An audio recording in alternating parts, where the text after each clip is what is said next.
கிழித்து எழுதப்பட்ட துண்டு தாளால் கிழிந்து போன ஹமாஸ் எழுதுகோலின் மீதும் அதைக் கொண்டு அவர்கள் எதை எழுதுகிறார்களோ அதன் மீதும் சத்தியமாக.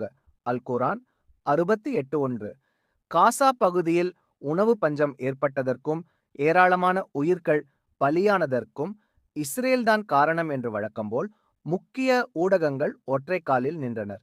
இதைச் சொல்லி அனுதாப அலை ஏற்பட்டு கல்லாக் கட்டியவர்கள் ஏராளமான பேர். பிறகு கூர்ந்து கவனித்து பார்த்தால் பொதுமக்கள் மரணத்திற்கு ஹமாஸ் இயக்கத்தினர் காசாவிலிருந்து ராக்கெட்டை ஏவிவிட்டு பின்பு சுரங்கப்பாதைக்குள் ஒளிந்து கொள்வதும் பாலஸ்தீனர்களை மேலே நிறுத்தி மனித கேடயங்களாக பயன்படுத்துவதும் பொதுமக்களுக்கு வந்த உணவை களவாடி சென்றதும் உறுதியாக்கப்பட்டது.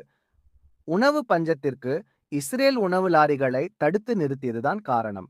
இதனால் ஏற்பட்ட உணவு தட்டுப்பாட்டில் ஹமாஸ் இயக்கத்தினர் ஒரு பேரீச்சம் பழத்தை இரண்டிரண்டாக பிரித்து அதை சாப்பிட்டு உயிர் வாழ்கிறார்கள் என்று இங்குள்ள தற்குறிகள் ஹமாஸை தியாகச் சுடர்களாக சொல்லி அவர்களை போற்றினர்.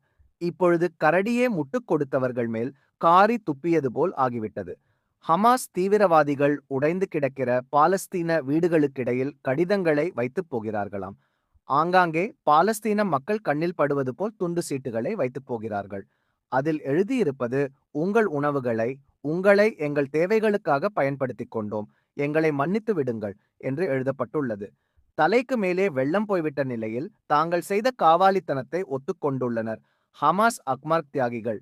முட்டுக் கொடுக்கும் மூதேவிகள் இனியாவது திருந்துவார்களா?